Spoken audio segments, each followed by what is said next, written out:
flippé, parce que j'ai un peu grandi avec elle. J'imagine qu'une partie d'entre vous aussi dans la salle. Je vous demande donc de faire effectivement un vrai tonnerre d'applaudissements, voire une standing ovation pour Jamie Lee Curtis, mesdames et messieurs.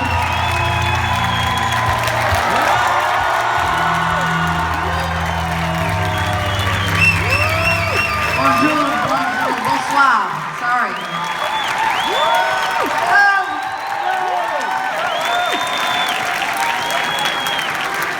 C'est bon ça. Formidable. Merci beaucoup. Non.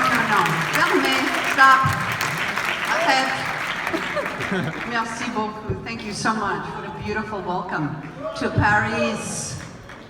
I love you. Happy Halloween. Merci. Thank you. Good evening. Look it, I've been so rude to my host. I walked in, didn't even notice him. Bonjour. Okay, bonsoir. Bonsoir, actually. How are you?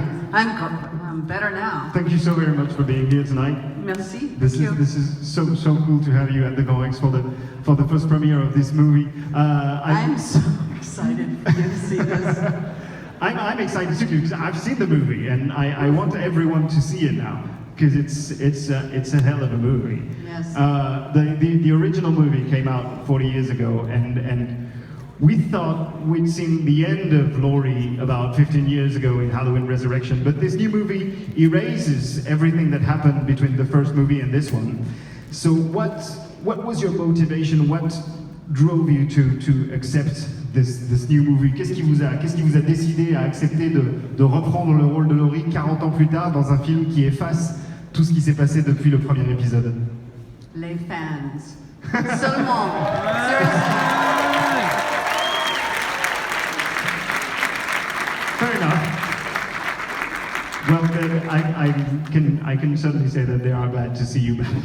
I had no plans to be in another Halloween movie. My friend and godson, apparently, Jake Gyllenhaal, who I've known since he was this tiny, called me because he had worked with David Gordon Green, the director of the movie, and asked if I might take a call from David, which I did. And David tried to explain to me what he was going to do with the movie. And I said, just send me the script, which he did. And I said yes after reading it very quickly.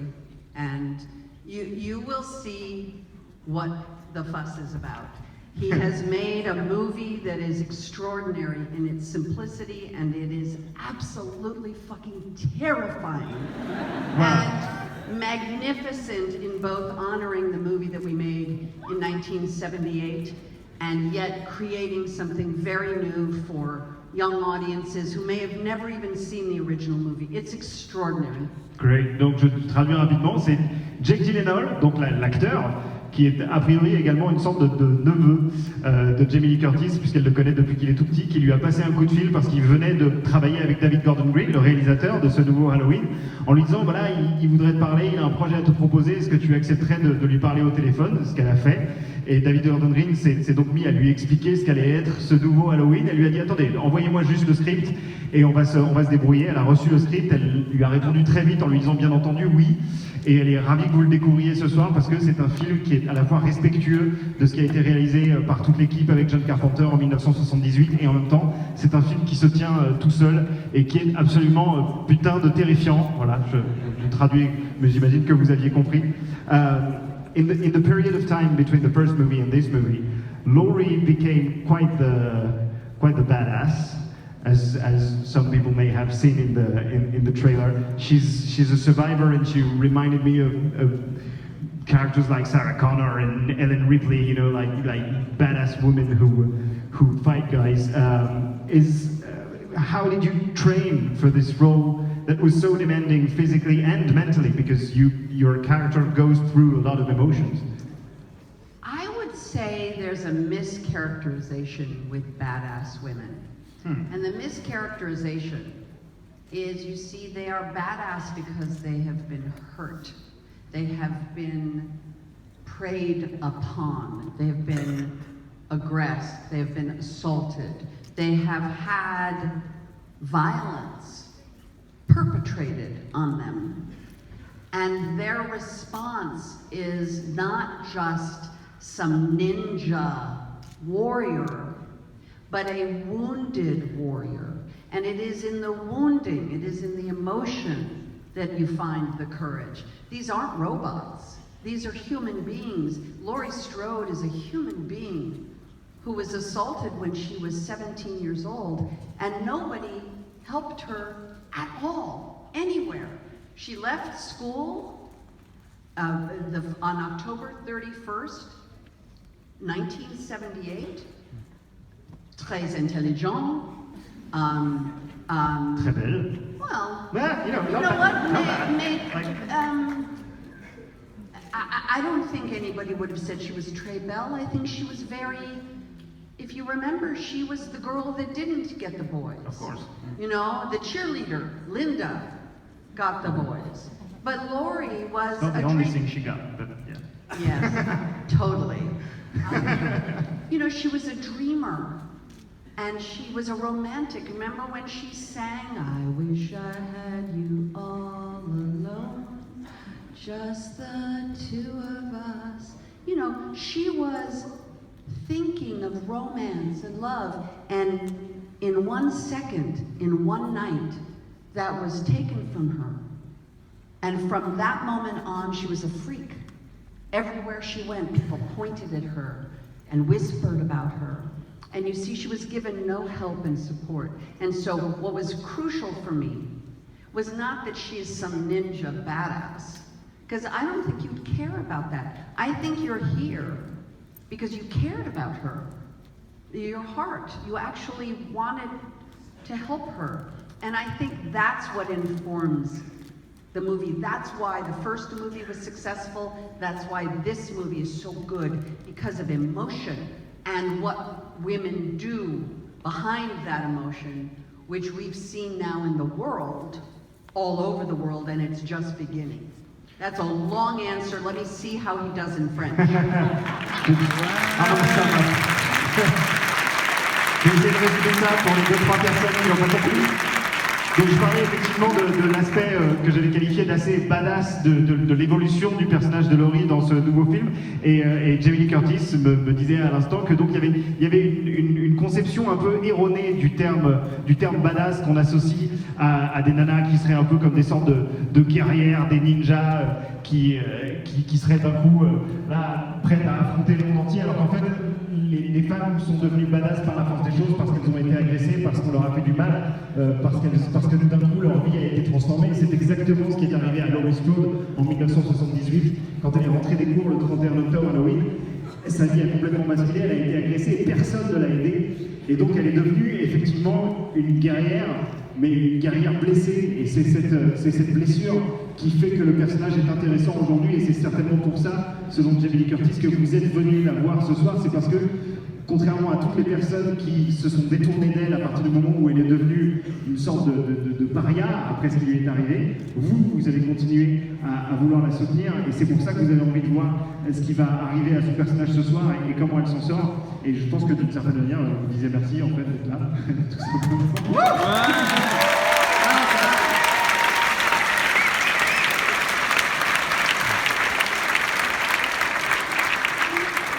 And the même chose, when you see the women today, when you see all of those gymnasts standing on that stage at the ESPN Awards, when you see the woman raising her hand in the court 4 days ago, swearing to tell the truth about her assault when she was 17.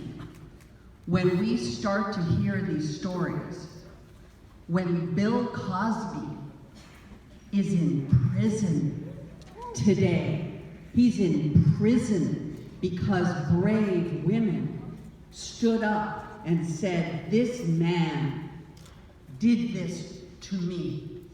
And their bravery to stand up, all of these women all over the world, is an extraordinary thing. And what's amazing about our movie is it was written before all of that.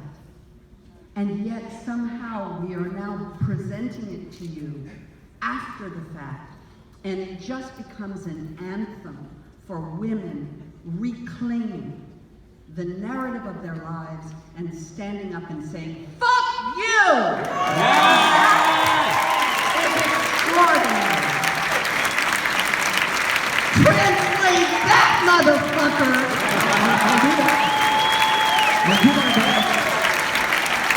Je vous laisse applaudir parce que je pense que c'est vraiment beaucoup d'applaudissements.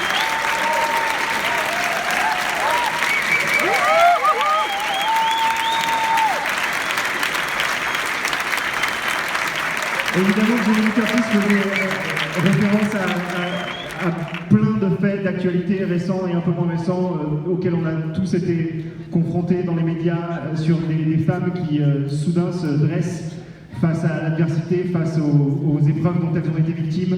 On l'a vu récemment lors des procès qui se déroulent aux États-Unis. On l'a vu également récemment avec la condamnation de Bill Cosby, qui est actuellement en prison parce que des femmes se sont dressées et ont dit « cet homme-là m'a agressé quand j'avais 17 ans ». Et que c'est ce qui est assez dingue, c'est que le film que vous allez voir ce soir, qui a été écrit avant qu'on ait eu vent de toutes ces affaires, avant que tout ce mouvement éclate, et finalement, il vous sera présenté ce soir après les faits, et il existe une vraie résonance entre la réalité et ce film. Et la réalité, c'est juste qu'en 2018, des femmes ont décidé de reprendre le destin de leur vie entre leurs mains, de dresser leurs doigts et de dire « allez vous faire enculer !» à toutes les personnes qui avaient essayé de les rabaisser. Alors moi, évidemment, j'ai moins d'applaudissements, mais c'était globalement ce que je voulais dire. I have one favor. Une faveur à vous demander. Whoever is shooting this as a photographer, please do not put the picture of me doing that on the cover of the newspaper tomorrow morning, because it will deflect from the power of the movie. That was for these people, but please, you will be encouraged to do so, and I would appreciate it if you would be so kind. Okay, just so you know, that was a little weird. We are not alone here, mes amis. Bonjour, Michael. What's up, homie? Anyway, I would appreciate it if the photographers here would not sell that to the newspaper, because that would be what you want to sell a picture of is strength, courage, bravery, intelligence, not just me being vulgar. Ok, voilà, oui. La faveur s'adressait plutôt aux photographes et aux personnes qui filment. Mais si vous avez fait des stories où on entend Jamie Lee Curtis dire fuck you, vous êtes sympa de dire que c'est vraiment pour le film, parce que c'est ça le plus important ce soir, bien entendu. Thank you so very much for having taken the time to stay with us a little bit. Merci pour everything that you have brought to my life, in my professional life. Because of you, I get the chance to do the job I do. I love the job I do, and there is no job more important to me and no character that will ever be more important to me in my life than Laurie Strode. And I am beyond thrilled to present to you the new movie made by the great filmmaker David Gordon Green and our crew and our cast, who worked very hard under arduous circumstances to bring this movie to you this evening. Bonsoir, merci beaucoup.